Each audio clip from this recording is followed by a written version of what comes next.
यो चलो बेटा, so CM inter company accounts and audit. Last lecture में हमने क्वेश्चन नंबर 16 सॉल्व किया था, राइट? 16 हो गया था पूरा। 16 में सारी चीज हमने कर ली थी, ग्रेट। 17 आपको मैंने होमवर्क दिया था, है ना? नहीं दिया था? ओके, चलो चेक कर लेते आपका होमवर्क क्या था। तो डोंट वरी, करवाता हूँ। नहीं आया, एक बच्चे को 18 नहीं आया, एक को 19 नहीं आया। मुझे मालूम था ना, सारे मुझे ही लेना है क्वेश्चन, मैं करता हूँ। आ जाओ। सो मैंने कौन कौन सा होमवर्क दिया था? 19 से दिया था, 18 नहीं दिया था ना? 18 क्यों नहीं दिया था रे बेटा? बहुत सारी चीजें थी सर उसमें। आ जाओ, फिर बहुत सारी चीजें हम लोग कर लेते। 17 तक, 16 तक हो गया था ना? ले भैया, पहले क्वेश्चन नंबर 17 देखते हैं, राइट? चलो देखो तो, क्वेश्चन नंबर 17 पेज नंबर 31। मैं आपको 17 पहले एक्सप्लेन करना चाहूंगा।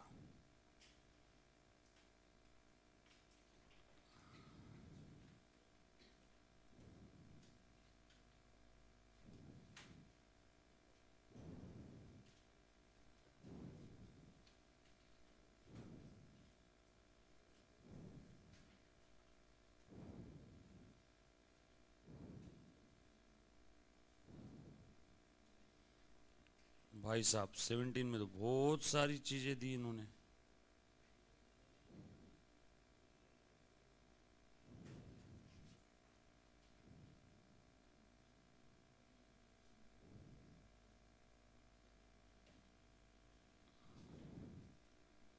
ओके,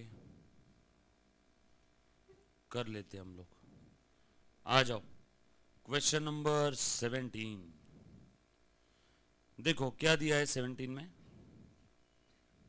डन, दिख रहे हैं सभी को?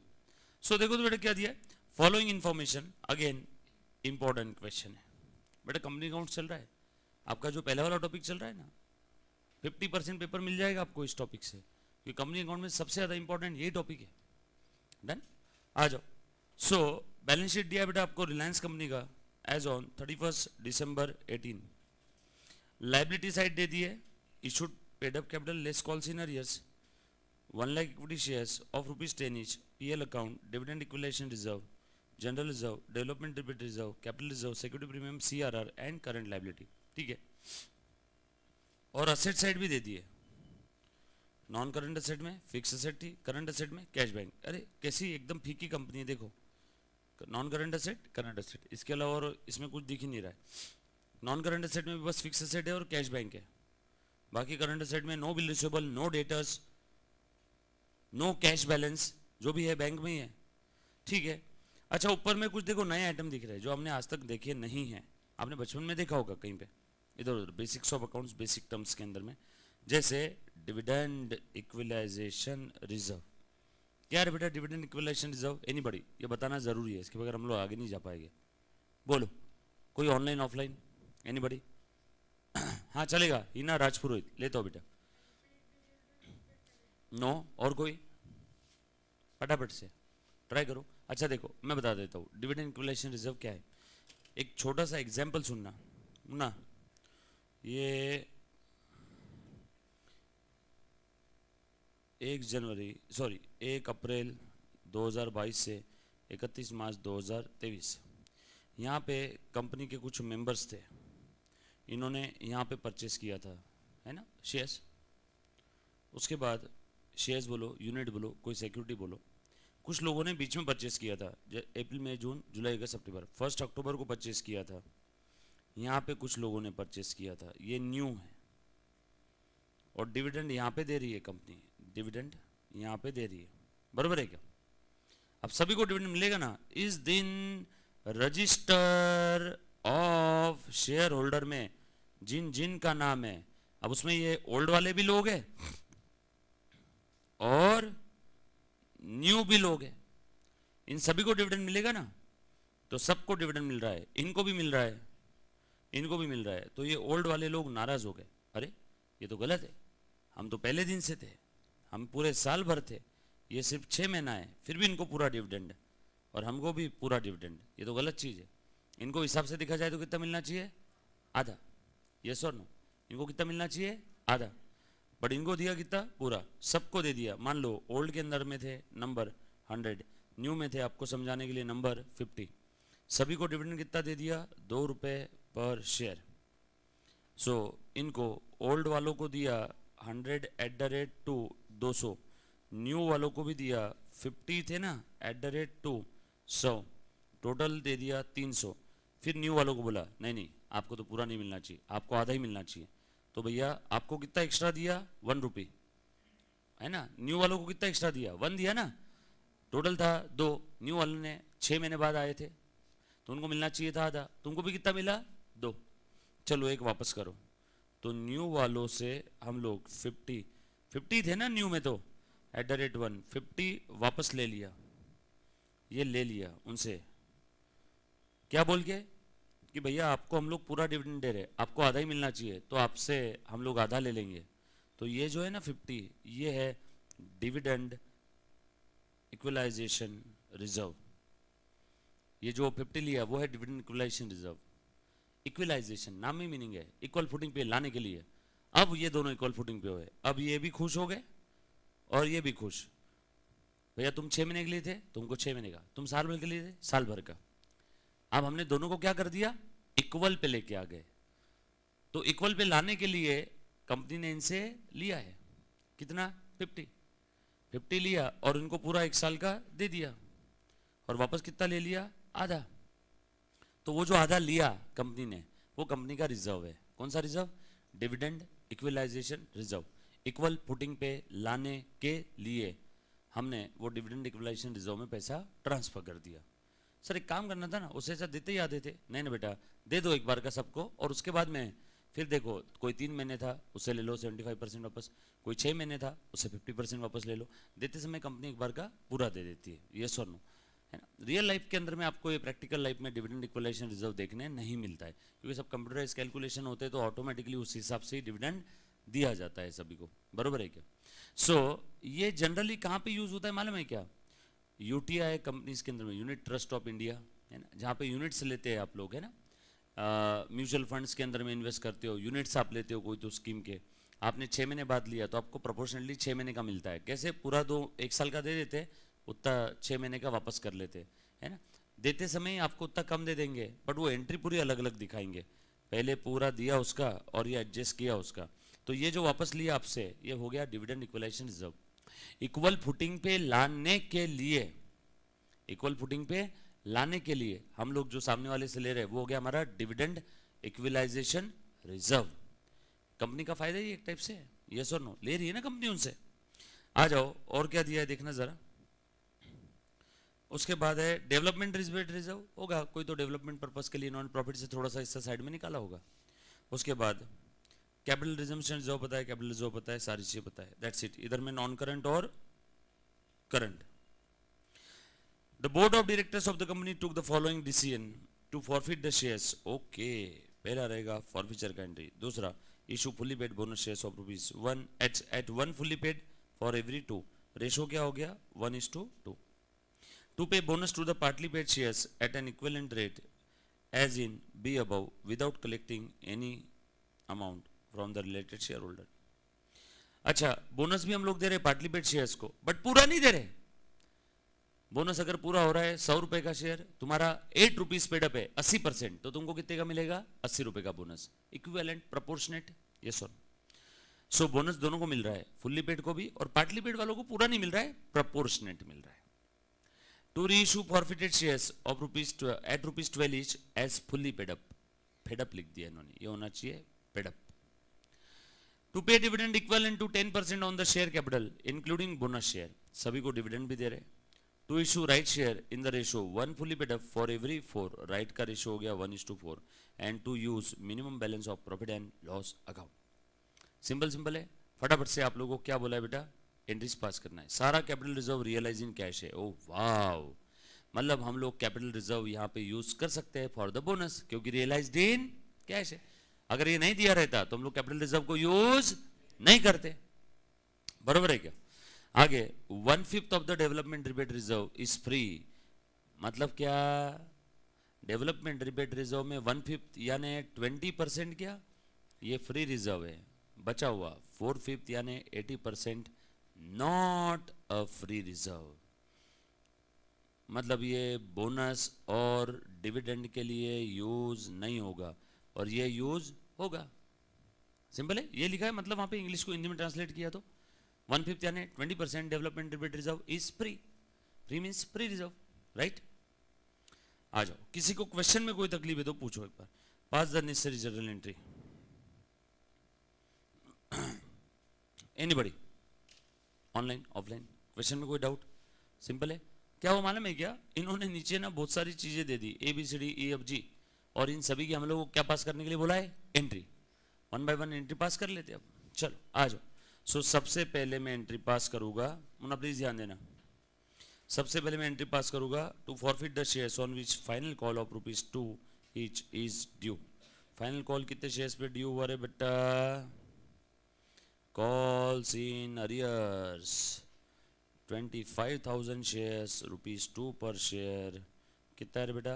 50,000। ये 25,000 शेयर फॉरफिट करने जा रही है कंपनी, यही है ना वो? पक्का ना? चल कर लो फिर फॉरफिट। 25,000 शेयर फॉरफिट करना है। एक शेयर का पूरा अमाउंट था ₹10, फाइनल कॉल ₹2 नहीं आया, इसका मतलब ₹8 आ गया। 2 नहीं आया मतलब 8 आ गया। सब लोग साथ में ना? पक्का? करो फिर पहली एंट्री पास। क्या नाम है कंपनी का? रिलायंस। क्या बात है, रिलायंस में जॉब की बगैर कोई होगा दोस्त आपका रिलायंस में तो उसको बोलो देख मैं रिलायंस की एंट्री मार रहा हूँ आज। क्वेश्चन नंबर 17 लिखो, रिलायंस लिमिटेड जर्नल एंट्री, बराबर राइट? लिखो सबसे पहली एंट्री। डेट दिया है क्या? नो, थैंक यू, डेट का लफड़ा नहीं।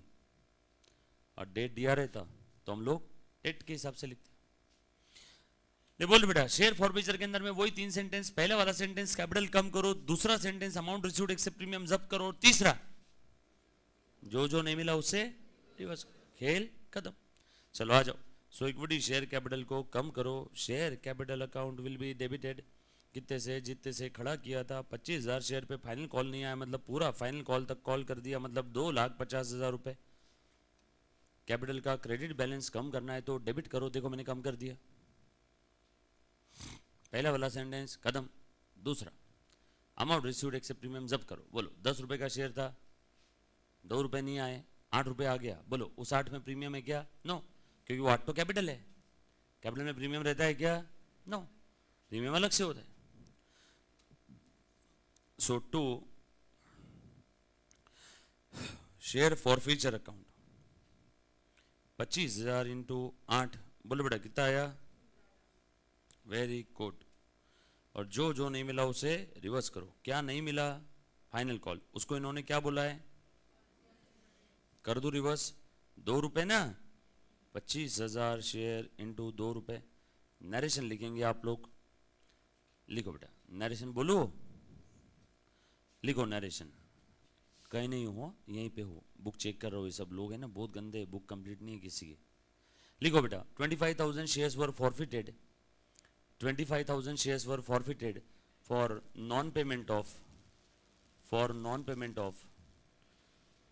final call, for non-payment of final call. Done? पहला वाला किस्सा खत्म। लिखो आगे। आजा बेटा, ध्यान दे। किसी को डाउट है बेटा इसमें? ऐसा कोई बच्चा जिसका ये क्या कहते हैं उसको, क्या बोलते रहे, फॉरफीचर का एंट्री में दिक्कत है। अगर किसी ने बैच लेट ज्वाइन किया होगा, लाइव ऑनलाइन है ना, लाइव स्ट्रीमिंग और फेस टू फेस, तो प्लीज़ एक बार है ना पुराने वाले लेक्चर देखना। पुराने वाले लेक्चर का एक्सेस है आपके पास अभी? मैं एक बार बोल देता हूँ, मैं बात कर लेता हूँ, रुको। तो वो एक बार आपको देखना पड़ेगा, उसके बगैर ये नहीं होगा। तो मैं अभी इमीडिएट मैं आकाश सर से बात करता हूँ लेक्चर होने के बाद, उनको बोल देता हूँ कि सर एक्सेस का कैसे क्या रहेगा। तो मैं बोल देता हूँ जो भी आपकी ऑफिस की पॉलिसी एक बार वो कर दो, क्योंकि जब तक आप ये नहीं देखोगे ना तो एक बार अपने को वो करना पड़ेगा, राइट। सो बेसिक्स के अंदर में जैसे क्या क्या था बेटा आपका, फॉरफीचर का issue, forfeiture, reissue, transfer to capital reserve, है ना। तो वो नहीं देखोगे तब तक ये समझ में नहीं आएगा, और ये समझ में नहीं आएगा और बच्चा ऐसा देखेगा तो मुझे टेंशन आ जाएगा, ठीक है। सो जो जो बच्चे का बाकी है, ठीक है, मैं अभी बात कर लेता हूँ लेक्चर होती तो जाते समय मेरे को एक बार प्लीज बेटा याद दिलवा देना। उसके बाद अगला वाला एंट्री नरेशन लिख दिया सभी ने, 25,000 shares were forfeited for non payment of final call. आगे to issue fully paid bonus share at ₹1। अब सीक्वेंस में ही जाना है, एक्चुअल में यहाँ पे इन्होंने डेट देना चाहिए था तो हमको समझ में आता था ना ABCDEFG पहले कौन सी एडजस्टमेंट करना है। हो सकता है ये फॉरफिटेड शेयर पहले री इशू कर दिए, अब री इशू कर दिए तो इनको भी बोनस मिलेगा कि नहीं। बोनस के पहले फॉरफिटेड शेयर अगर री इशू कर दिए तो बोनस उनको भी मिलेगा ना, बट इन्होंने डेट दिया ही नहीं। यहाँ पे डेट देना चाहिए था बट नहीं दिया डेट, क्या करे। ठीक है, तो हम लोग अब ABCD इसी को फॉलो करेंगे सीक्वेंस को, राइट। अगर यहाँ पे डेट दिया रहता तो मेरे लिए ज़्यादा आसानी हो जाती कि पहले मैं क्रोनोलॉजिकल ऑर्डर में जाऊँगा, पहले शेयर्स फॉरफिट किया और उसके बाद अगर बोनस दिया तो जो शेयर्स फॉरफिट कर दिया उसके ऊपर बोनस जाएगा क्या, नो। ये थी केस ए। केस बी, शेयर्स फॉरफिट किया और शेयर्स री इशू कर दिया और री इशू के बाद बोनस दिया री इशू के बाद, तो ये जो फॉरफिटेड शेयर जो री इशू के इनको भी बोनस मिलेगा क्या, हाँ। सो डेट देना चाहिए था बट डेट दिया नहीं है, तो ठीक है मैं ABCDEFG फॉलो करता हूँ, ठीक है। So b, to issue fully paid bonus share of ₹1 fully paid up for every 2 fully paid share held. Okay, चलो बोनस दे दूं क्या, आ जाओ। बोनस कितने शेयर्स पे जाएगा, सबसे पहले वर्किंग नोट नंबर 1, बोनस का कैलकुलेशन करना पड़ेगा क्या, लिखो वर्किंग नोट नंबर 1। सब वर्किंग नोट कहाँ लिखना, आप तो जर्नल एंट्री लिखवा दिए, ठीक है। जर्नल एंट्री 1 के बाद ही नीचे उसी में आपका जर्नल एंट्री ऐसे बीच में पेज को फोल्ड करके 2 कॉलम बना के तो नहीं लिखते हो ना, जर्नल एंट्री है ना, पेज पे पूरे ऐसे लिखना है। कुछ बच्चे ऐसे करते हैं जर्नल एंट्री, ऐसे मत करना। ये आपका रजिस्टर का पेज है और इसको बीच में फोल्ड करके यहाँ पे पहली एंट्री, यहाँ पे दूसरी, तीसरी, चौथी, ऐसा नहीं करना है। ये पूरा पेज है, जर्नल एंट्री आपकी ऐसी रहेगी, ठीक है। और अभी पहली एंट्री हो गई, अब यहाँ पे दूसरी एंट्री के पहले हमें वर्किंग नोट बनाना है, तो यहीं पे लिख लो वर्किंग नोट 1 कंटिन्यू में। सर हमने तो फॉर्मेट बना लिया, ठीक है फॉर्मेट में लिख दो, चलने दो ना, आपने डेबिट क्रेडिट कॉलम का वो फॉर्मेट बना दिया, ठीक है उसमें लिख दो ना, कोई दिक्कत नहीं। लिखो ऐसे बीच में वर्किंग नोट नंबर 1, आपका ऐसा फॉर्मेट होगा, रहने दो। सर और कोई दूसरा अच्छा रास्ता बताओ ना, 2 पेज की जगह छोड़ के आगे लिखो, फिर दूसरा ये रास्ता है, 2 पेज की जगह छोड़ के आगे लिखो। सर ऐसा कुछ कर सकते हैं क्या, क्वेश्चन देखते ही सारी वर्किंग नोट हम लोग पहले बना ले, ऐसा सिर्फ प्रिंटेड बुक में होता है, क्योंकि उनको पता रहता है आंसर क्या है, इसलिए वो उस हिसाब से करते हैं। कैसे, पहले से वर्किंग नोट है ना। सो काफ़ी बार मैं जब नया नया टीचिंग चालू किया था ना, एकदम नया नया पहली बार, आज के 10-11 साल पहले, तो मैं क्या करता था मालूम है क्या, मैं पहले से सारा आंसर देख लेता था और मैं बच्चों को पहले पहले जो वर्किंग नोट बना लेता था सारी, और बच्चे लिख लेते थे। बच्चों को लिखने में बड़ा मजा आता था, लेकिन जब बच्चे खुद से सॉल्व करते थे तो उस समय बच्चे पूछते थे सर वो आपने वर्किंग नोट कैसे बने, अब मैं उसको क्या बोलूँ यार, मैं तो पहले से देख के आया। समझ में आएगा, मैं 11 साल पहले की बात कर रहा, जब मैं फाइनल में था। फिर बाद में वो मेरे को प्रॉब्लम समझ में आया उसी बैच में, फिर मैंने चेंज कर दिया वो चीज़ कि नहीं यार क्वेश्चन पढ़ेंगे और बच्चों के साथ बच्चों के हिसाब से ही सॉल्व करना चाहिए। तो उससे क्या होता है, जो बच्चों को प्रॉब्लम आती है वो मेरे को भी समझ में आएगी और वो हम दोनों की फ्रीक्वेंसी और केमिस्ट्री मैच हो जाएगी। नहीं तो प्रिंटेड बुक में देखो सारी वर्किंग नोट लाइन से एक साथ लिखी रहती है ना, उसको किस समझता है कि कौन कौन सी वर्किंग नोट है, समझ में आएगा। इसलिए क्वेश्चन पढ़ते पढ़ते ही आपको समझ में आना चाहिए, जहाँ जरूरत है वहाँ पे लिख दो। हाँ, अब अगर किसी को प्रेजेंटेशन खराब नहीं करना, नहीं सर मैं मेरी बुक के लिए बहुत टची हूँ, खराब नहीं होना चाहिए, तो 2 पेज की जगह छोड़, उसके बाद वर्किंग नोट लिख। अब आपका सवाल, सर 2 पेज में जर्नल एंट्री नहीं हुआ तो फिर वो जहां वर्किंग नोट बने उसके आगे कर लेना बची हुई एंट्री, कोई दिक्कत वाली बात नहीं, रास्ते बहुत सारे हैं, ठीक है। आ जाओ, सो लिखो वर्किंग नोट नंबर 1,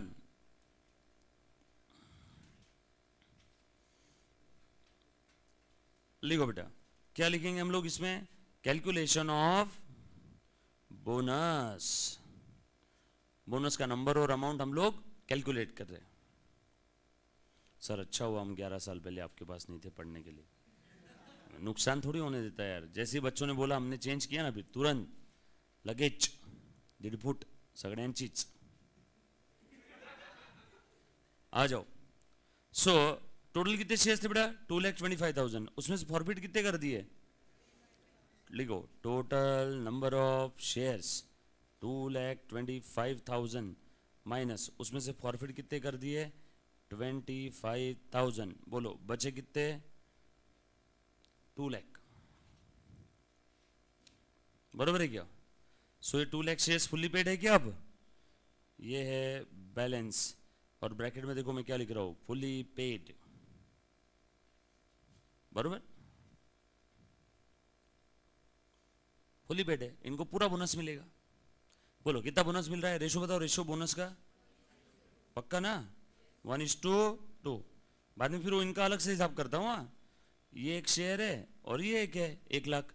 देखो दो दो है ना, पहले इनका हिसाब करते हैं फिर इसका हिसाब कर लेंगे, क्योंकि इनको प्रोपोर्शनेट मिल रहा है। वो लोग बोले बोले ना, वो लोग क्या बोला बेटा? 2 pay bonus 2 partly paid shares equivalent rate as in B without collecting any amount. वैसे देखा जाए तो ये सी वाली एंट्री होनी नहीं मांगती थी, बोनस फुल्ली पेड शेयर्स पे देते हैं। पढ़ा था ना हमने, मतलब ये लोग साले जो बोले वो करना पड़ता है। इन्होंने लिखा वैसा करना है तो कर लो। वैसे आपको भी मालूम है ना बोनस किसके ऊपर होता है? फुल्ली पेड शेयर्स पे। ये तो पार्टली पेड पे बोनस दे रहे। अब यहाँ पे कोई बच्चा ऑब्जेक्शन उठाएगा, इंस्टीट्यूट में बोलेगा, इंस्टीट्यूट बोलेगी भाई प्राइवेट इंस्टीट्यूट है, तूने जब एडमिशन लिया था तब टर्म्स एंड कंडीशन पे एक्सेप्ट का क्लिक किया था, और वो टर्म्स एंड कंडीशन में पढ़। इंस्टीट्यूट कभी भी किसी भी चीज़ में स्टडी नॉन स्टडी रिलेटेड कोई भी बदलाव कर सकती है और आपको वो एक्सेप्ट करना होगा। Yes or no? सो इसीलिए प्राइवेट इंस्टीट्यूट से कोई बच्चा आज तक जीत नहीं पाया है, क्योंकि आपने पहले ही सरेंडर किया हुआ था ना। और ये तो कुछ नहीं है, आज के एक 15-18 साल पहले की मैं बात बता रहा हूँ। जब सीए कोर्स में एडमिशन लेना रहता था ना एप्लीकेशन फॉर्म का, या फिर जब हमें मेंबरशिप नंबर के लिए अप्लाई करना रहता था, वो फॉर्म रहता था हार्ड कॉपी। तब कोई ऑनलाइन वगैरह कुछ नहीं था, सब मैनुअल था। एग्जाम फॉर्म भी मैनुअल, सब मैनुअल, सब मैनुअल, एडमिशन भी मैनुअल, डीडी निकाल के डीडी भेजना पड़ता था। मैंने जब एडमिशन लिया था तब वो फॉर्म में लिखा रहता था I beg for membership certificate number. वो बेग वर्ड हटाया वहां से, केस चली उसकी। बेग मतलब क्या, हम भीख मांग रहे क्या? और वैसे भी आप लोग जो मेंबरशिप नंबर अर्न कर लेते हो, जो आप मेहनत करके मेंबरशिप नंबर हासिल कर रहे हो, वो मेंबरशिप नंबर आपकी प्रॉपर्टी नहीं है। आपको जो मेंबरशिप सर्टिफिकेट मिलेगा सीएमए का, वो आपकी प्रॉपर्टी नहीं है, वो इंस्टीट्यूट की प्रॉपर्टी है। वो सर्टिफिकेट के ऊपर पहले लिखा हुआ रहता था पीछे, belongs to ICMAI, belongs to ICAI। आपको दिया है और आपसे भाड़ा ले रहे हो उसका, वो उसको आप लोग क्या बोलते हो? Membership fee. साल भर की मेंबरशिप फी देनी पड़ती है ना, हर साल की हर साल। मतलब आपने इतनी मेहनत करके वो सर्टिफिकेट जो लिया, वो कैसे लिया है? भाड़े पे।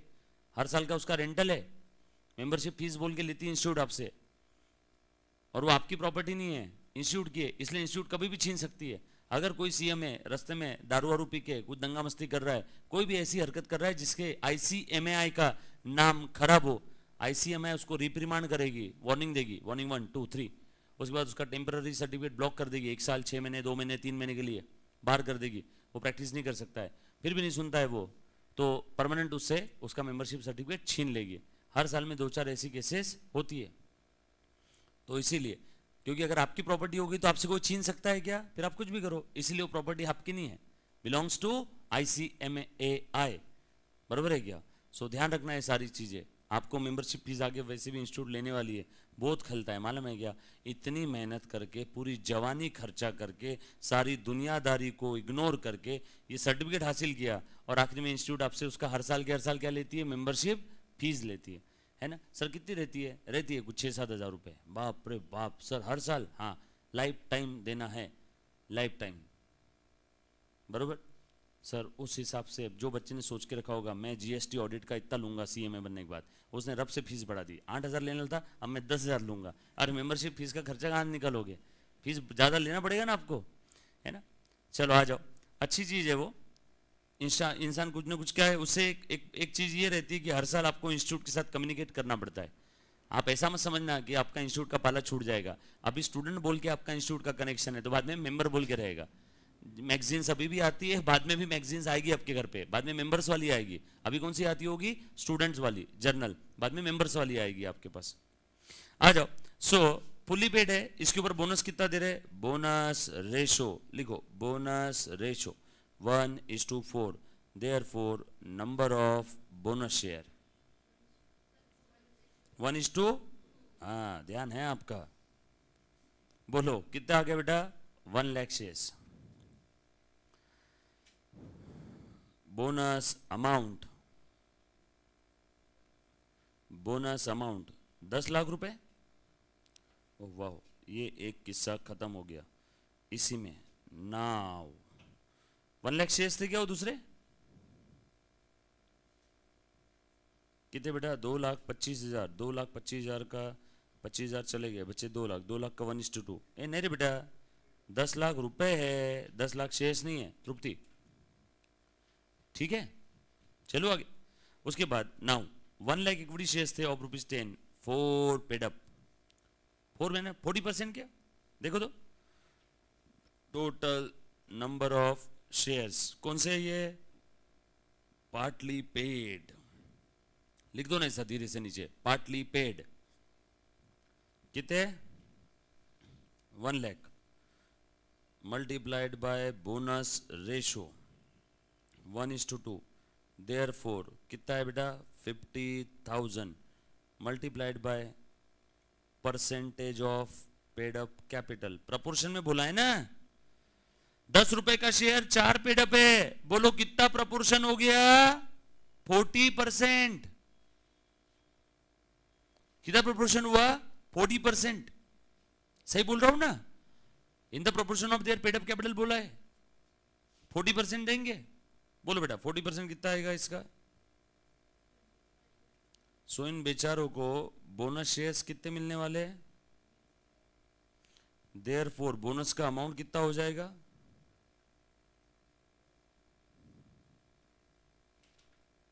खेल खत्म, वर्किंग नोट 1 खत्म हुआ। किसी बच्चे को कोई डाउट है तो प्लीज एक बार पूछो। कोई चीज नहीं दिख रही है, नहीं समझ में आया, ऐसा आपने क्यों, काय को, कैसे किया? एनीबडी?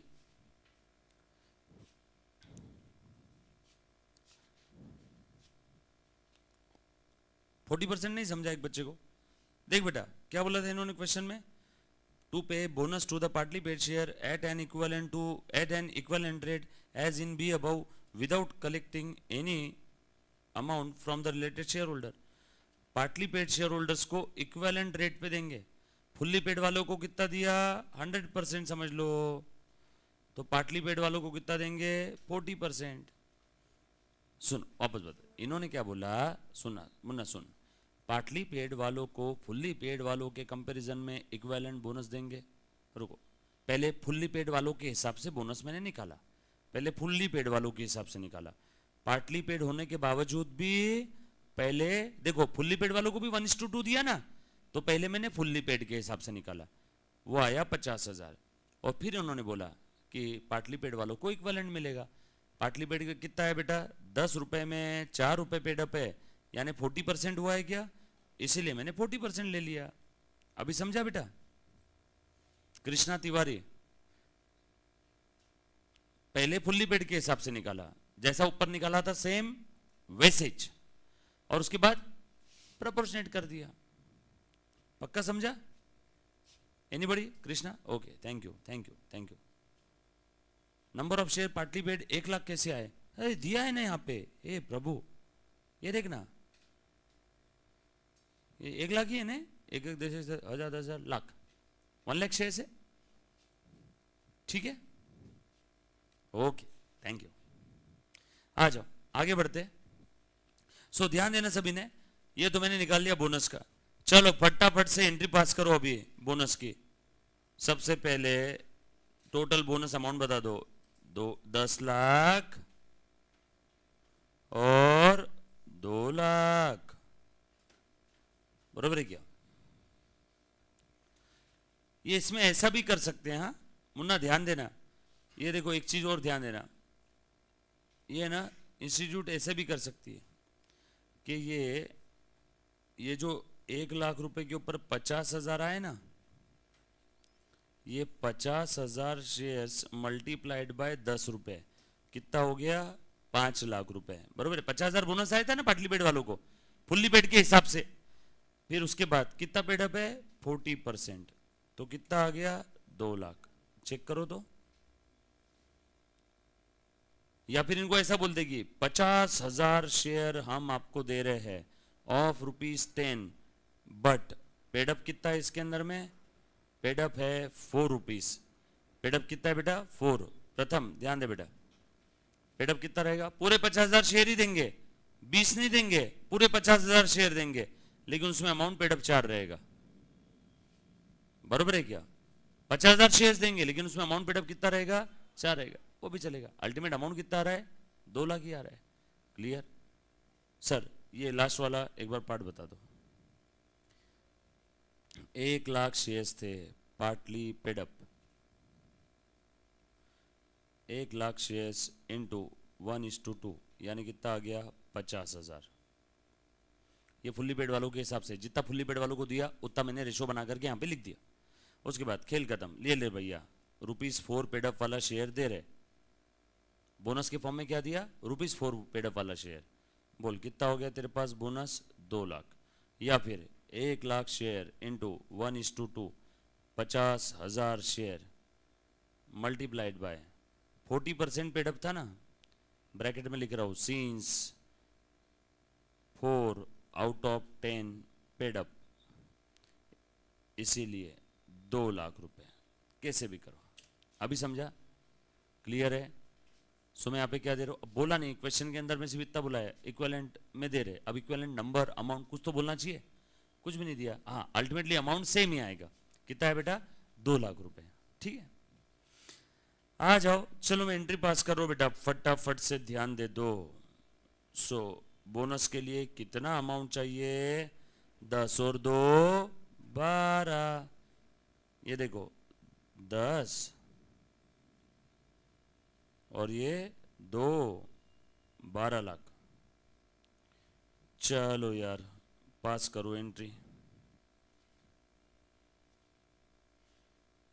ले कहां से दो बोनस, इन्होंने बोला है कुछ तो, minimum balance of profit and loss account को यूज कर, मतलब प्रॉफिट एंड लॉस अकाउंट का कम से कम बैलेंस यूज करना है। ठीक है अभी कर लेते हैं, कितना है, क्या क्या चीजें अवेलेबल है बोनस के लिए एक बार बता दो। ये लिख लिया सभी ने नोट, ये मिटा दो पक्का, क्योंकि ये क्वेश्चन पढ़ने से में आपको तकलीफ आएगी, नहीं तो ये आपने लिख लिया इसलिए मैं मिटा रहा हूं। ठीक है आजा ध्यान दे, हाँ बोलो, ये मैं यूज कर सकता हूं, बोलो बेटा। CRR यूज करेंगे, वेरी गुड, ये यूज करेंगे सबसे पहले। हाँ कैपिटल रिजर्व भी यूज कर लें, वेरी गुड। सिक्योरिटी प्रीमियम भी यूज कर सकते हैं। डेवलपमेंट रिबेट रिजर्व कितना यूज कर सकते हैं 20% यूज कर सकते हैं, दैट इज 50,000। बराबर है, सबसे पहले ये हाँ हो जाएगा कि इसमें पैसा अच्छा खासा इकट्ठा। देखो कितना है 10 लाख। सिक्योरिटी प्रीमियम अपना दूसरे नंबर पे हो गया, रे पूरा ही हो गया, सॉरी ये देखे ना 10 लाख हो गया। क्या बोले बेटा, करंट लायबिलिटी का अमाउंट क्या बोल रहे हो आप, अच्छा करंट लायबिलिटी है क्या वो, ओ हो ये देखो 4 लाख। हाँ कितना हो गया बेटा बता दे, 4 लाख। हाँ उसके बाद और क्या है, ये 1.5 लाख 5.5, सिक्योरिटी प्रीमियम 2.5 8 लाख, और ये 50,000 8,50,000। बरोबर है क्या, 12.5 लाख चाहिए ना। डिविडेंड इक्विलाइजेशन रिजर्व ये भी मेरे लिए फ्री रिजर्व है, कितना है बेटा है 1 लाख, कितना हो गया, और जनरल रिजर्व 1.5 11, और सबसे आखिरी में मैं बचाओ यूज करूंगा P&L, इसमें से 1,50,000। हाँ अगर किसी बच्चे ने सीक्वेंस चेंज किया, सबसे लास्ट में P&L, हाँ किसी ने सीक्वेंस चेंज किया तो उसका अमाउंट अलग आ सकता है, इट्स ओके कोई दिक्कत वाली बात नहीं है ना। अब मुझे एक बात बताओ, अच्छा डिविडेंड इक्विलाइजेशन रिजर्व ये भी आएगा ना भैया, डिविडेंड बोल के तो लिया है, ये डिविडेंड बोल के लिया है सर, हमने तो डिविडेंड इक्विलाइजेशन रिजर्व यूज ही नहीं किया, चलेगा इट्स ओके कोई दिक्कत वाली बात नहीं है। आपने अल्टीमेटली आखिरी में क्या लिया इसके अंदर में P&L में आपका 1 लाख कैसे क्या आया पर 12 है कि 12.5 है, 12 है, हाँ ठीक है, फिर 1.5 नहीं 1 लाख आ जाएगा वहां से। डन, मैं लिखना शुरू करूं एंट्री पक्का, आ जाओ, बोलो सबसे पहले क्या यूज करो बेटा?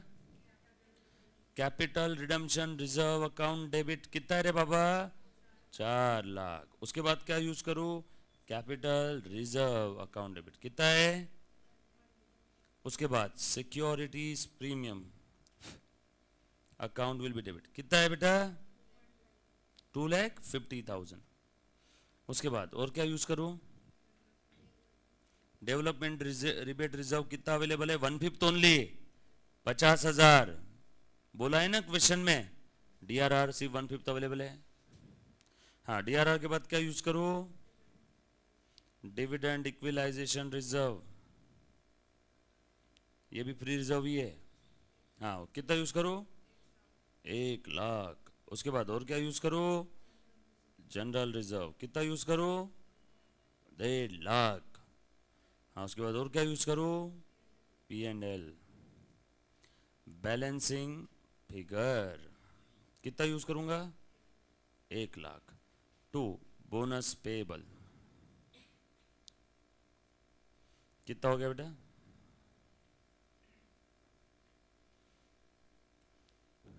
नरेशन लिखो, bonus due to the equity share holders, bonus due to equity share holders. इन्होंने भी ये यूज किया है क्या कि कुछ और यूज किया? इनका भरोसा नहीं है, डेट्स तो दिया ही नहीं इन्होंने।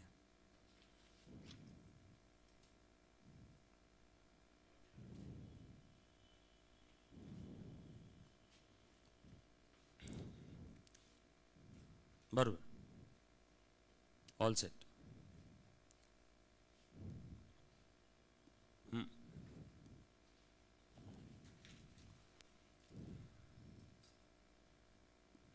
बाप रे बाप, मॉड्यूल में इसमें वर्किंग दिया ही नहीं कुछ भी, बच्चा कैसे समझेगा क्या करना है? सर हम समझदार हैं।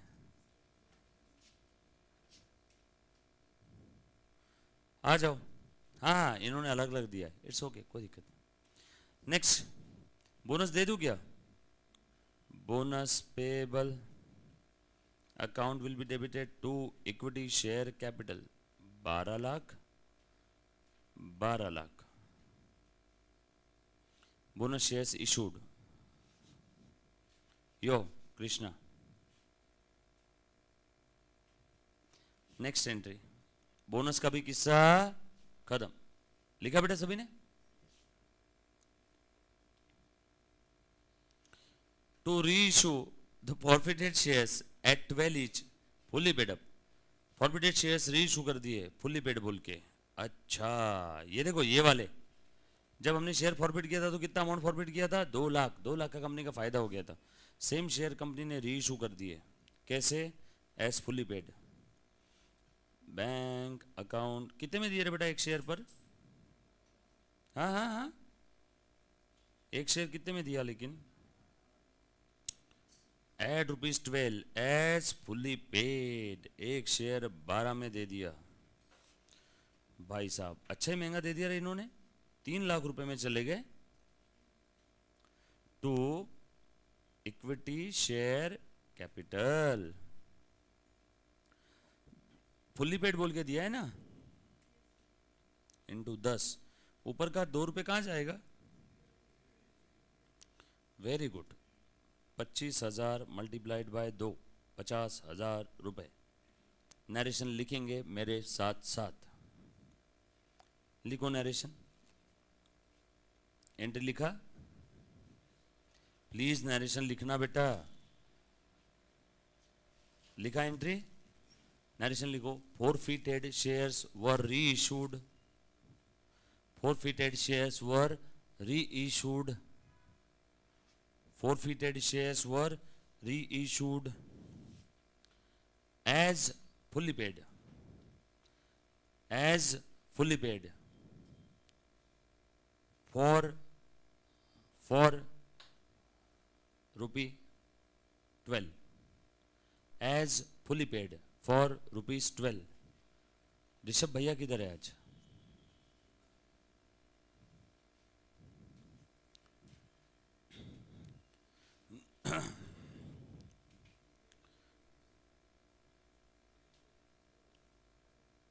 डन?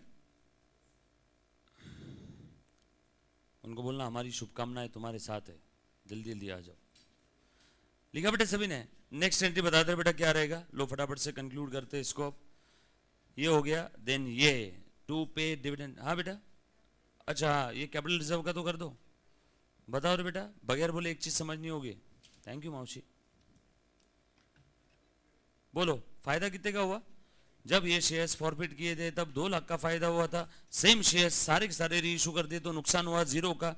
2 लाख माइनस 0, पूरा फायदा हुआ 2 लाख। फॉरफीचर से निकाल के कैपिटल रिजर्व में डाल दो।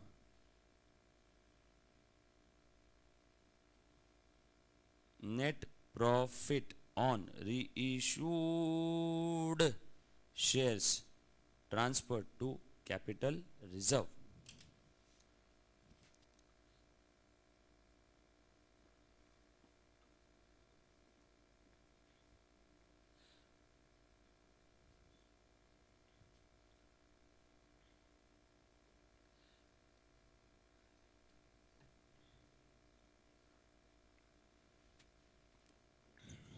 डन।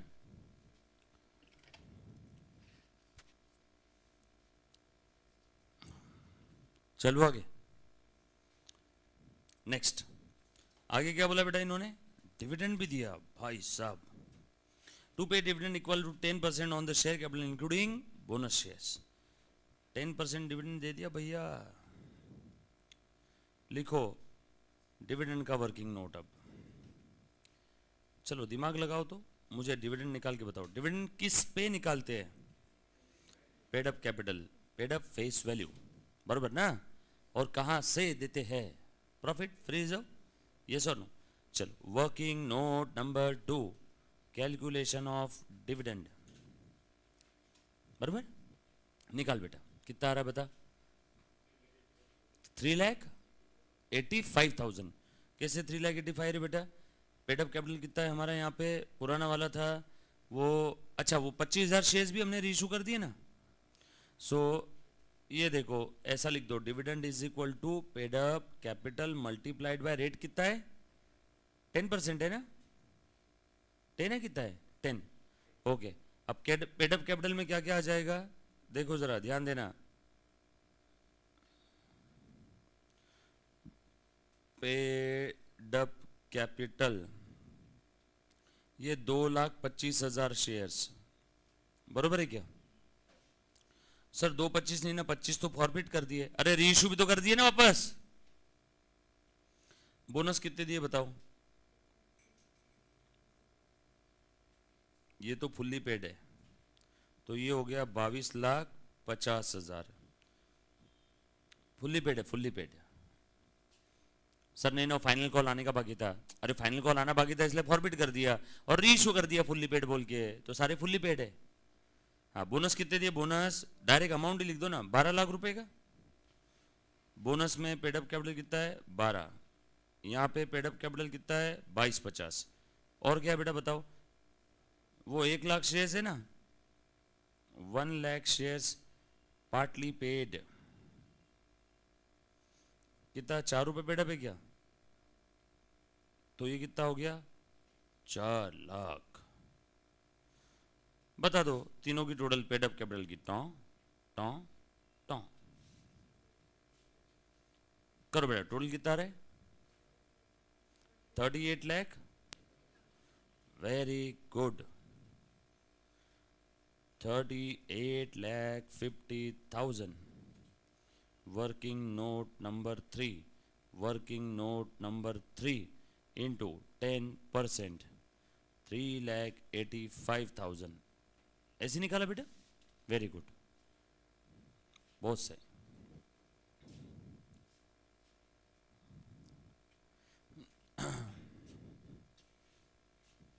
मेरे ख्याल से आज जो मैं पढ़ाने वाला हूँ आप घर पे एक दिन पहले करके आते हो, राइट? यहाँ करते हो, ओके। अच्छी चीज़ है, सब लोगों ने वैसा करना चाहिए। कोई है और ऐसा बच्चा जो मेरे पढ़ाने के पहले घर पे या क्लास में प्रॉपर ट्राई कर लेता है? और कोई? तो करो, ये चीज़ ट्राई करो, यही आपको बाकी लोगों से अलग बनाएगी बेटा, है ना? गुड गुड, अच्छी चीज़ है, अच्छा है। चलो आगे, लिखा बेटा सभी ने। 3,85,000 का क्या आ गया आपका डिविडेंड। अच्छा यहाँ पे कॉर्पोरेट डिविडेंड टैक्स वगैरह के बारे में कुछ बोला है क्या? सीडीटी देना है, सेस देना है, कुछ भी नहीं दिया है। दिया रहता तो हम लोग उसको भी कंसिडर कर लेते थे, कंपनी फिर वो भी दे देती थी, बट यहाँ पे कुछ भी दिया नहीं है। Corporate dividend tax, education cess, secondary higher secondary education cess, है ना। कभी कभी क्या होता है, कॉर्पोरेट डिविडेंड टैक्स होता है 10% on the amount of dividend, और उसके ऊपर डिविडेंड आने के बाद उस डिविडेंड के ऊपर होता है आपका ये क्या बोलते हैं आपका cess, tax on tax, surcharge होता है, सेस होता है। देखो ये है आपका paid up capital, paid up capital के ऊपर क्या निकालते हैं डिविडेंड, डिविडेंड के ऊपर क्या निकालते हैं कॉर्पोरेट डिविडेंड टैक्स, और ये कॉर्पोरेट डिविडेंड टैक्स के ऊपर निकालते हैं सरचार्ज एंड सेस। बट यहाँ पे तो यही किस्सा खत्म कर दिया, आगे का तो दिया ही नहीं, दिया रहता तो वो भी एंट्री कर लेता, है ना। आ जाओ, सो ध्यान दे दो, कितना आ रहा है बेटा डिविडेंड का अमाउंट, दे दो ना, फिर कहाँ से दूंगा, पीएनएल में है बैलेंस, भरपूर बैलेंस है टू डिविडेंड पेएबल, और next entry dividend payable to bank, refer working note number 2 and 3। बोलो बेटा 3,85,000, 3,85,000, 3,85,000, 3,85,000। पहली वाली एंट्री डिविडेंड ड्यू, दूसरे वाली एंट्री डिविडेंड पेड।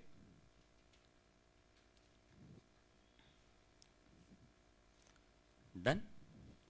किसी बच्चे को कोई डाउट है तो प्लीज एक बार पूछो बेटा पहले कि सर आपने क्यों कैसे काय को किया। सर हम भी घर पे कर लेते लेकिन हम बताते नहीं जानबूझ के, डाउन टू अर्थ है।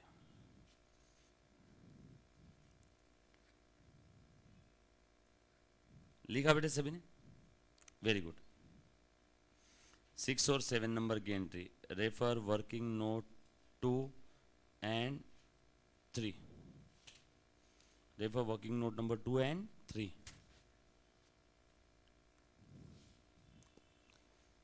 चल ठीक है, डन।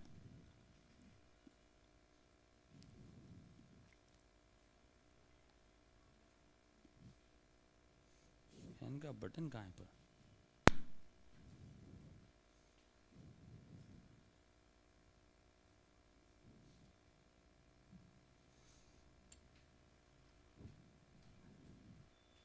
डन, लास्ट वाला। हाँ चलो आगे बढ़े, नेक्स्ट अगला वाला एंट्री और क्या दिया इसके अंदर देखो, to issue right share in the ratio of 1 fully paid up share for every 4। Right share दे रहे 1:4 के रेशियो में दे देते।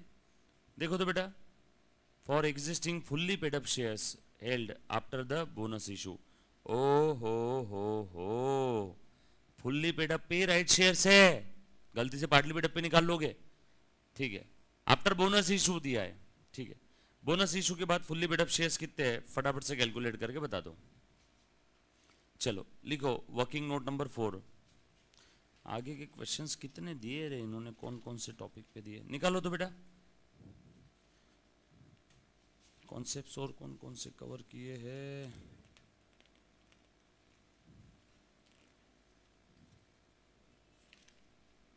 स्वेट निकालो बेटा फटाफट से, राइट का कैलकुलेशन करो तो नंबर ऑफ राइट शेयर्स निकालो, रफ में कर लो, फॉर फ्यूचर है।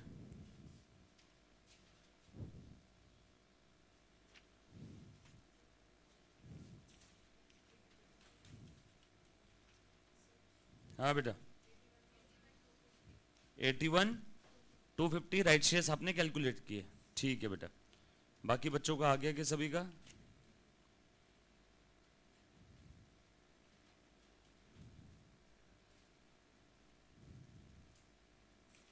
Sweat for future, okay very good.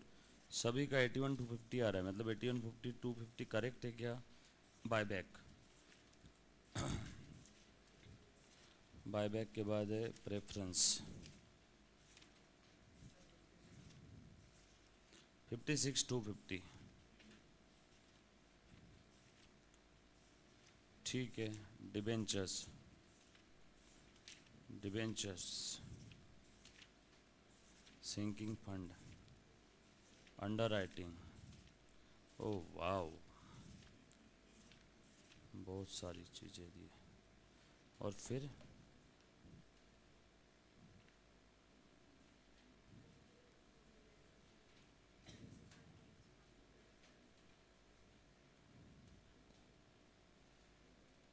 हम्म, हम्म, हम्म,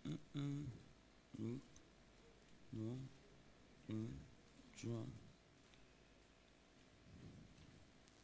बढ़िया, ये ले, चलो आ जाओ चेक कर लेते हैं। ओके, 81 250, 56 250, आ जाओ। राइट शेयर्स निकालना है क्या अभी? देख रे मुन्ना, राइट शेयर्स निकालते हैं। वर्किंग नोट नंबर 4, 2 3 हो गया था ना। वर्किंग नोट नंबर 4, फटाफट से लिखो, लास्ट वाली एंट्री है नहीं है।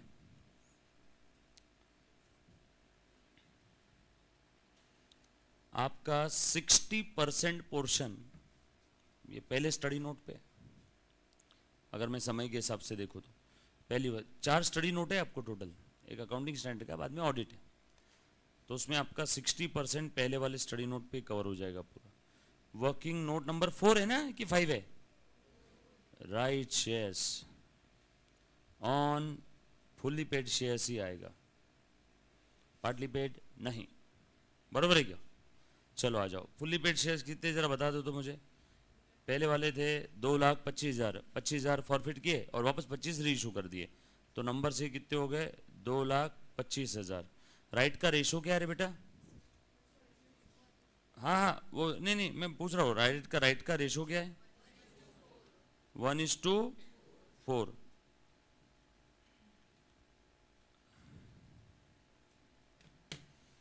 1:4 का रेशो है। हाँ, उसके बाद और क्या है बेटा? ये 2,25,000 शेयर हो गए, देन और कहाँ है? ये 1,00,000 पार्टली पेड थे। बोनस कितने दिए थे? बोनस ये फुल्ली पेड है, बोनस 2,00,000,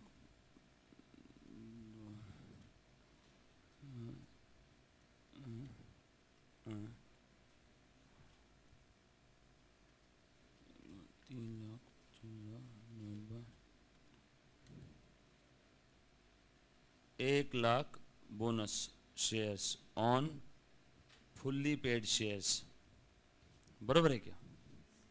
जो पार्टली पेड वालों को बोनस दिया उनको मत लेना, फुल्ली पेड वालों का बोला हुआ है। 3,25,000 इंटू राइट का रेशो क्या है बेटा? हाँ, 1:4, सो 3,25,000 डिवाइड बाय 4,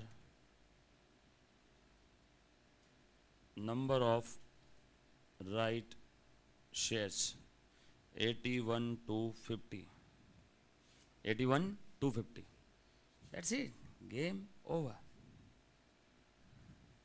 बोलो राइट की एंट्री यही बता दो, एंट्री नंबर कौन सी चल रही है अपनी? 8। ले भाऊ, bank account will be debited. कितने में बेचा है ये right share?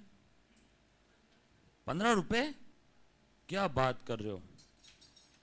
So 12,18,750 to equity share capital 812500, premium ले रहा हूँ ना, to security premium 81,250 multiplied by 5, 4,06,250। Narration लिखेंगे सब लोग। Right shares were issued in the ratio 1:4 on fully paid shares, on fully paid shares.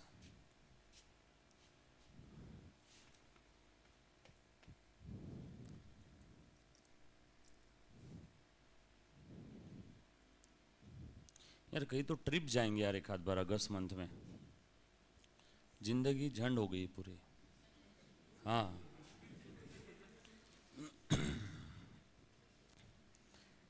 सुबह 6:30 7 बजे 6:30 उठता हूँ और रात में 10:30 बजे घर जा रहा हूँ।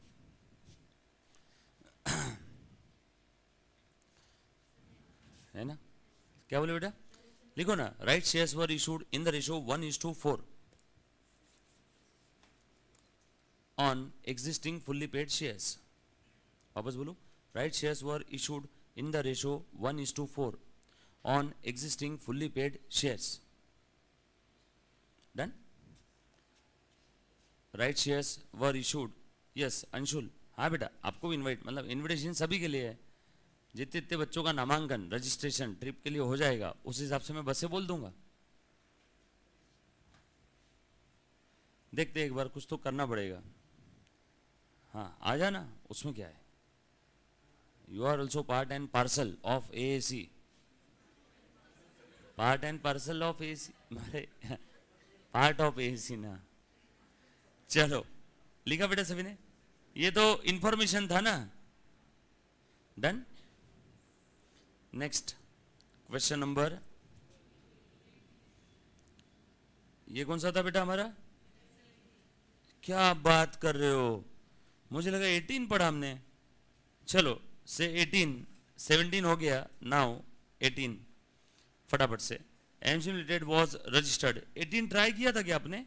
मैंने मना किया था नहीं करने के लिए। हाँ क्यों मना किया था मालूम है क्या? 17 की तरह है, 17 मुझे करवाना था। तो ये आज का आपका होमवर्क है। इसमें नहीं यार 18 बोला होगा रे बच्चों मैंने, इसमें तो सिंपल है प्रो रेट अलॉटमेंट वाला। कट किया था क्या? एक सेकेंड रुको, देखने दो मेरे को। हाँ कंपनी के पास एप्लीकेशन आ गए, ठीक है। और company made the right issue भी है इसमें। Only 80% of the issue was subscribe by for the share holder with the payment being made on due date. Company decided to make bonus issue and security, ठीक है ठीक है। इसमें है issue,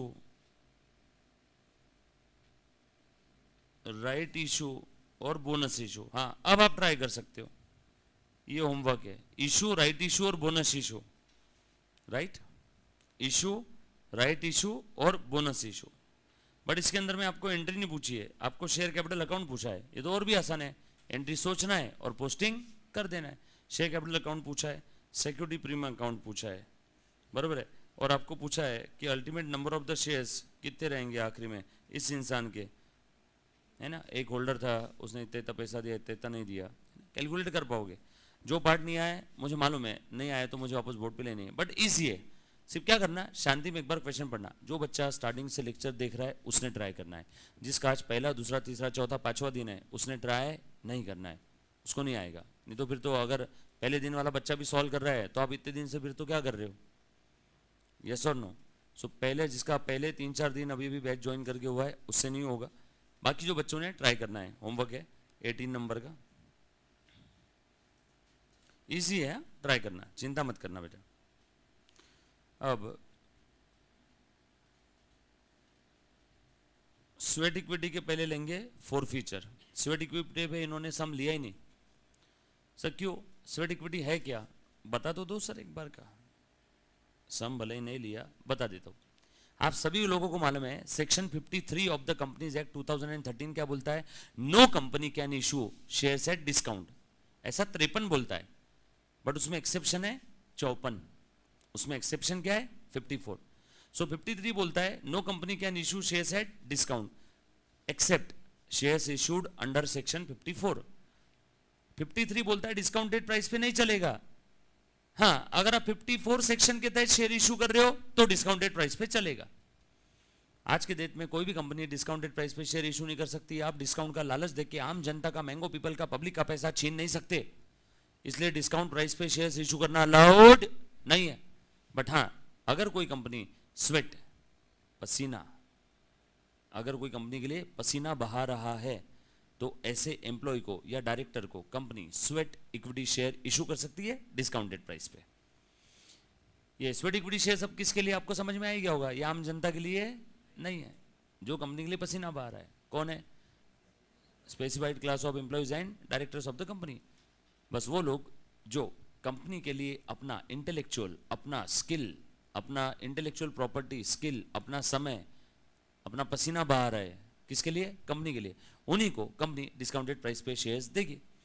अच्छा, इतना आसान नहीं है। कंपनी को अगर अपने स्पेसिफाइड क्लास ऑफ एम्प्लॉय और डायरेक्टर को स्वेट इक्विटी शेयर्स अगर देना है ना, तो कंपनी को शेयर होल्डर्स का अप्रूवल भी लेना है, रेजोल्यूशन पास करना पड़ेगा, उसमें बताना पड़ेगा कंपनी को, कंपनी के बोर्ड ऑफ डायरेक्टर को जवाब देना होगा, हे शेयर होल्डर सुनो, मैं हम लोग ये क्लास ऑफ एम्प्लॉयज़ को और ये क्लास ऑफ डायरेक्टर्स को स्वेट इक्विटी शेयर्स देना चाहते हैं।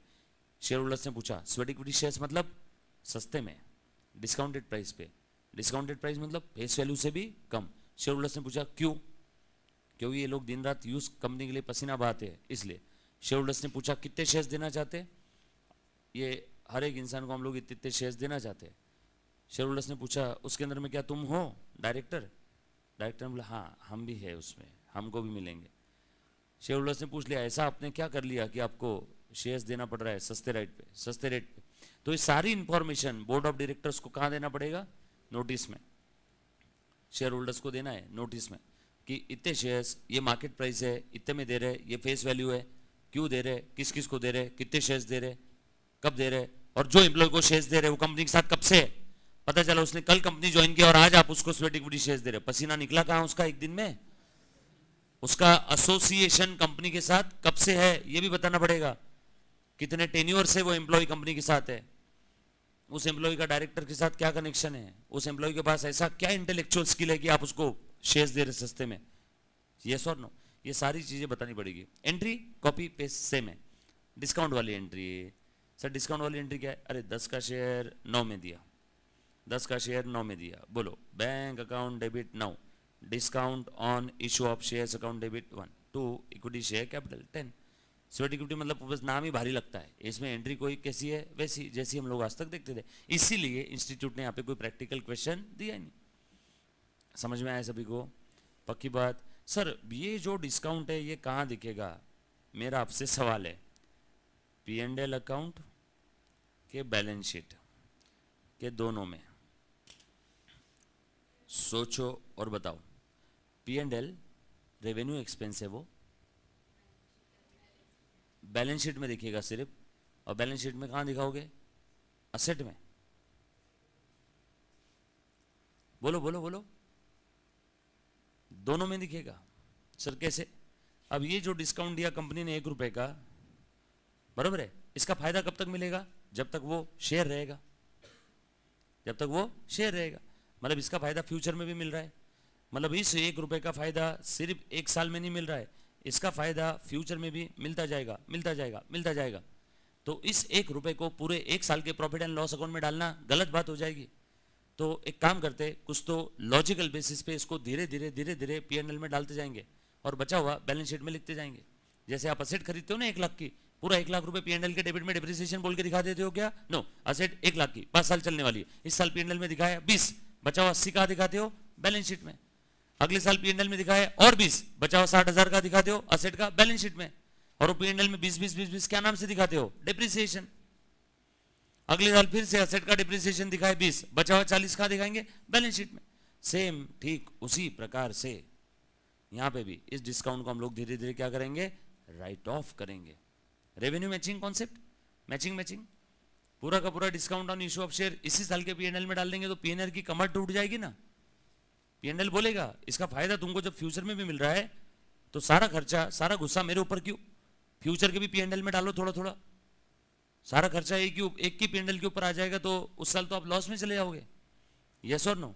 ये बात समझ में आई क्या? पक्की बात। सो ये कहाँ जाएगा? दोनों जगह। मान लो ये 1 रुपए को राइट ऑफ करना है 10 साल में, तो 0.1 इधर आएगा, 0.9 इधर आएगा, फिर अगले साल के P&L में फिर से 0.1, बैलेंस शीट में 0.8, अगले साल के P&L में 0.1, बैलेंस शीट में 0.7, अगले साल के P&L में 0.1, बैलेंस शीट में 0.6। कुछ बात समझ आई क्या? इसको कहते हैं रेवेन्यू मैचिंग कॉन्सेप्ट के हिसाब से डिफर्ड रेवेन्यू एक्सपेंस को धीरे धीरे तिनका राइट ऑफ किया, थोड़ा थोड़ा, सारा 1 साल में नहीं डाल सकते ना। सर ऐसा क्यों करते हैं हम लोग? रेवेन्यू मैचिंग कॉन्सेप्ट सिंपल है, पक्की बात। देन बाय द वे ये जो डिस्काउंट है ना, ये discount on issue of shares बताया, सेम ऐसा ही concept discount on issue of debenture. आगे डिबेंचर टॉपिक में आने वाला है। सो काळजी करू नका, चिंता मत करो, ये आगे सेम कॉन्सेप्ट आने वाला है और इसके ऊपर बड़े बड़े प्रैक्टिकल क्वेश्चंस हम लोगों को सॉल्व करना है, ठीक है। सो स्वेट इक्विटी शेयर्स की एंट्री सिंपल है, बाकी छोड़ दो, ये आपको डिस्काउंट वाला सर इसका प्रैक्टिकल बताना। हाँ, तो यहाँ पे शेयर है, वहाँ पे सेम चीज़ डिबेंचर्स में आएगी, है ना। थोड़ा सा आपको एक्स्ट्रा बता दिया इसमें, बस इतना ध्यान रखना। एंट्री करते आ जाएगी सभी को डिस्काउंटेड प्राइस पे, bank account debit, discount account debit to share capital. Discounted पे कब बोला जाएगा बेटा? 50 रुपए मार्केट वैल्यू का शेयर, फेस वैल्यू 10, 40 में दिया, क्या है डिस्काउंट है क्या? नो। डिस्काउंट कब बोला जाएगा? जब फेस वैल्यू के नीचे दिया। डन। इसके लिए कंपनी को स्पेशल रिजोल्यूशन पास करना है क्या? देखो शेयर होल्डर के हाथ में पावर कितनी है, ऐसी बोर्ड ऑफ डायरेक्टर मन में आए तब स्वेट इक्विटी शेयर्स नहीं दे सकते। शेयर होल्डर से स्पेशल रिजोल्यूशन पास करवाना है। Share holders board of director की चबा लेंगे, कंपनी में पूरी पूछ पूछ के क्यों दे रहे, किसको दे रहे, काय को दे रहे, बहुत सारे सवालों के जवाब देने पड़ते हैं बोर्ड ऑफ डायरेक्टर्स को। अरे कितनी बड़ी चीज है, देख रहे हो आप। अगर उस कंपनी का शेयर का मार्केट प्राइस 50,000 रुपए है, एमआरएफ का प्राइस आज 70,000 है, और एमआरएफ अपने शेयर अपने एम्प्लॉइज को फेस वैल्यू से भी नीचे में शेयर दे रही है। मान लो उसकी फेस वैल्यू 100 रुपए होगी और वो स्वेट इक्विटी शेयर्स दे रही है 90 रुपए में, 70,000 की चीज 90 रुपए में, कितना गलत है ये। शेयर होल्डर बोलेंगे हम पागल है, मार्केट से 70 में खरीद रहे हैं, तुम 90 में दे रहे हैं एम्प्लॉय को तुम्हारे।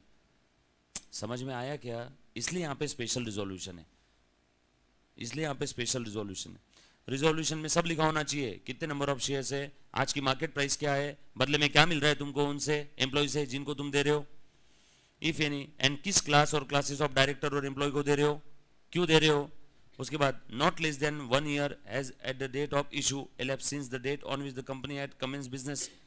कंपनी अभी अभी पैदा हुई है, बिजनेस कमेंस अभी अभी किया है, 1 साल भी खत्म नहीं हुआ और कंपनी बोल रही है मुझे स्वेट इक्विटी देना है।